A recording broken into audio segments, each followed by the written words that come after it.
नमस्कार, मी राहुल कुलकर्णी. भोंदू खरातच्या प्रकरणामध्ये पुण्याच्या सीएनं 2010-11च्या दरम्यान एक महापूजा घातल्याचं आम्ही महाराष्ट्राला सांगितलं. त्या महापूजेचे एका महाराजाच्या इंस्टाग्राम अकाउंटवरती 10 व्हिडिओ आहेत. तेही व्हिडिओ आम्ही महाराष्ट्राला सांगितले. बरं, हा जो सीए आहे पुण्यातला, त्या सीएचं आपल्या देशामध्ये वेगवेगळ्या पद्धतीच्या आयुर्वेदिक औषधांचा योगाच्या माध्यमातून विक्री व्यवहार करणाऱ्या एका ज्याच्याबद्दल आता सर्वोच्च न्यायालयात पण बऱ्याच गोष्टी सुरू आहेत, अशा एका महाराजांशी संबंध आहे, हे पण आम्ही सांगितलं. त्यामुळे त्याची व्याप्ती तुमच्या लक्षात येईल. पण मग अशाच त्या प्रकरणातला गुंता वाढत जात असताना, कारण अनेक IAS आणि IPS अधिकारीसुद्धा या भोंदू खरातकडनं आशीर्वाद घेत होते बदलीसाठी. आणि आता तर दिसतंय की जे मी महाराष्ट्राला सांगितलं की मुळात महिलांचं लैंगिक शोषण करणं हा जसा याचा व्यवहार आहे, त्याहून याचा मोठा व्यवहार काळे पैसे पांढरं करणं हा आहे खरा. RTOमधल्या एका महिलांनी ह्या संदर्भामध्ये ह्या भोंदू खरातला बरीच मदत केली असं म्हणतात. तर याचाही तपास होणं गरजेचं आहे. कोण 2 महिला पोलीस अधिकारी आहेत ज्याची खूप चर्चा आहे, आणि ही चर्चा केव्हा थांबेल मी तुम्हाला सांगतो. जे आज तेजस्वी सातपुते यांनी केलं, उत्तम केलं त्यांनी, की तेजस्विनी सातपुते यांनी SIT प्रमुख म्हणून प्रत्येक महत्त्वाच्या टप्प्यावरती मीडिया ब्रीफिंग करणं गरजेचं आहे, तेवढ्याच मर्यादित जिथे तपासावरती परिणाम होणार नाही. अन्यथा ह्या ज्या चर्चा आहेत की 2 वरिष्ठ पोलीस महिला अधिकाऱ्यांनी स्वतःच्या पोस्टिंग आणि बदलीसाठी मोठ्या प्रमाणामध्ये ह्या भोंदूच्या माध्यमातून प्रयत्न केले. आता त्या प्रयत्नाची व्याप्ती काही असू शकते.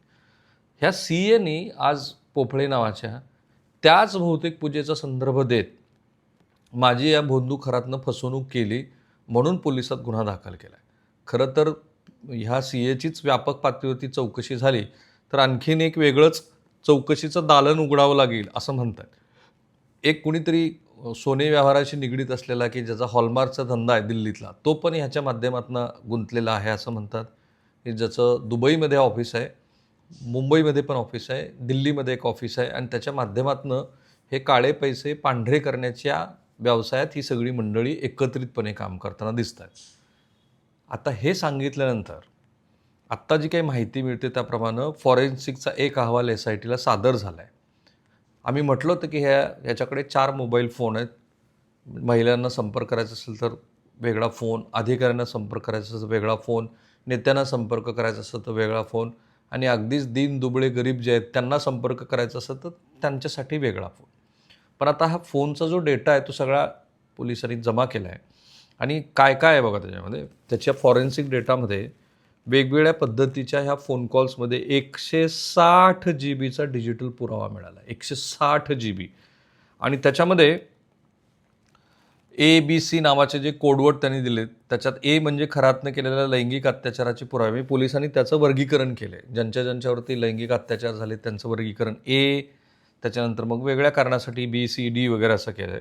नोव्हेंबर 2023 ते डिसेंबर 2025 या काळात कॅनडा कॉर्नर इथल्या खरातच्या कार्यालयात केले गेलेले काळे कारनामे पोलिसांनी न्यायालयाच्या समोर आणून ठेवलेत. 32 GB क्षमतेचे असलेले एकूण 3 USB 2.0 पेन ड्राईव्ह्स तसेच 64 GB क्षमतेचे OTG पेन ड्राईव्ह या 4 डिजिटल पुराव्यासह मग तिथं जे काही लॅपटॉप्स वगैरे आहेत त्याचं आता विश्लेषण केलं जातं आहे. इंटरेस्टिंगली गर्भवती महिलेवरती भोंदू खरातनं जो अत्याचार केला आणि ज्याच्यातनं हे प्रकरण बाहेर आलं, त्या गुन्ह्यातल्या प्रकरणाचा तपास करताना SITला काही पुरावे मिळाले.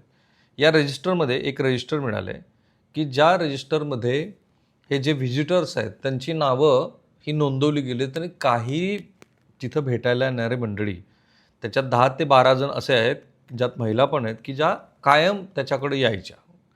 त्यामुळे आता जेव्हा त्याला 5 दिवसाची पोलीस कोठडी मिळाली आहे त्यावेळेला ह्याचे नवनवीन तपशील बाहेर येत असताना 4 वर्षामध्ये ह्या भोंदूनं, म्हणजे जसं कांदा दर पाडण्यामध्ये ह्यानं करामती केल्या, लोकांना फसवून अनेकांच्या जमिनी हडप केल्या, लोकांना फसवून सोनं, नाणी, चांदी आणि गाड्या घेतल्या. तसंच त्यानं 6 फार्मर प्रोड्युसर कंपनी तयार केलं होतं. सगळ्या कंपन्या ह्या कागदावरती आहेत. यांनी शेतकऱ्याच्या नावावरती ॲग्रो कंपन्या उभा करायच्या आणि त्यातून कोट्यावधीचे संशयास्पद व्यवहार करून तो पैसा पांढरा करायचा असा त्याचा धंदा आहे. मला संचालक करा, भरभराट होईल असं भविष्य सांगून हा भोंदू खरात काळा पैसा रिचवत होता हे आता दिसायला लागले. 2020 ते 2024 या काळात त्यांनी 6 कंपन्यातनं 4 संचालकामार्फत हा पैसा फिरवला असं दिसतंय. त्याच्यात कोण कोण आहे बघा. कल्पना खरात, सौरभ बरके, रामदास सानप, नामदेव आव्हाड, मनोज निकम, गोरख आव्हाड. म्हणजे सिन्नर तालुक्यातल्या दोडी बुद्रुक इथं त्याचं एक वांग्याची शेती आहे. खरातच्या आशीर्वादानं स्थापन झालेल्या ईशान्येश्वर फार्मर्स प्रोड्युसर कंपनीच्या नोंदणीकृत पत्त्यावरती त्याचं लोकेशन दाखवलं आहे, जिथं कंपनीचं अस्तित्वच नाही आहे. आणि आता ह्याच्यातनं असं दिसतंय की या जे काही पोलीस तपास झाले त्याच्यात ऑडिटरनं रिपोर्ट केला आहे, त्याच्यात कंपनीनं ऑडिट ट्रेल हे फीचर सुरू केलं नाही. व्यवहाराच्या शेवटी स्टॉक शून्य दाखवण्यात आला, म्हणजे बोगस खरेदी विक्री झाल्याचा संशय होता. म्हणजे मागील तारखेत जाऊन हव्या तशा नोंदी बदलता येतात, म्हणून हा खटाटोप केला गेला आहे. आशीर्वाद म्हणून त्यानं व्यंकटेश फार्मर प्रोड्युसर कंपनी जी सौरभ बर्केनं 12 जुलै 2021ला स्थापन केली होती, त्याच्यामध्ये त्याने स्वतःला डायरेक्टर घ्यायला लावलं. तो म्हणाला की तुम्ही मला डायरेक्टर घेतलं तर फार मोठी तुमची भरभराट होईल. त्यानंतर 4च महिन्यात त्यानं ईशान्येश्वर कंपनी स्थापन केली. त्या कंपनीमध्ये नामदेव आव्हाड, नागेश शेळके हेच मुहूर्तक नवस्फूर्तीचे संचालक होते. फेब्रुवारीमध्ये गुन्हे दाखल सुरुवात झाल्यावर या मंडळींनी राजीनामे दिलेले आहेत. 7 महिन्याच्या गरोदर महिलेवरती त्यानं अत्याचार जो केला त्याच्यानंतरच्या प्रकरणामध्ये आता त्याच्यावरती पोलीस कोठडी घेण्यात आलेली आहे. आणि हे प्रकरण मी म्हणालो तसं केवळ महिलांवरती लैंगिक अत्याचाराचं नाही आहे. हे प्रकरण हे याहून कितीतरी गंभीर स्वरूपाचं आहे. खास करून आर्थिक, त्याच्या मुलीच्या नावावरती बघा ना 100 कोटीची संपत्ती आहे.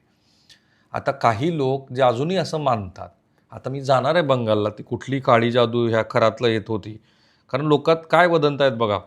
खरात हा बंगालमध्ये 20 वर्ष राहिला, तो कधीच जहाजावरती गेला नाही खलाशी म्हणून किंवा स्वयंपाक्या घरकामे म्हणून.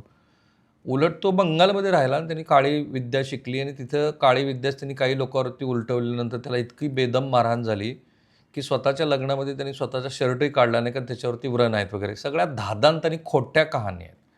हा अत्यंत बनेल मनुष्य आहे. या बनेल मनुष्याला काय असतं की तुमचं शिक्षण किती झालेलं फार महत्त्व नाही आहे. तुम्ही ह्या सगळ्या प्रक्रियेदरम्यान लोकांची मानसिकता ओळखायला कसं शिकला. म्हणजे जे व्यापारवृद्धी करतात, ज्यांचा हिंडण्या फिरण्याचा व्यवसाय, त्या लोकांकडे बघा बरं. त्यांना लोकांचा साधारण मानसिक कल काय असू शकतो त्याचा लगेच अंदाज येतो. हे अनुभवातनं आलेलं शहाणपण आहे. ह्या खरातकडं असलंच काय तर हे अनुभवातनं आलेलं शहाणपण आहे. लोक मानसिकदृष्ट्या कुठं कमजोर असतात, राजकीय नेते कसं त्यांच्या आयुष्यामध्ये अस्थिर असतात, व्यापार उद्यम करणाऱ्या मंडळींना कसं भविष्याची चिंता असते, ह्या सगळ्यांची गोळाबेरीज.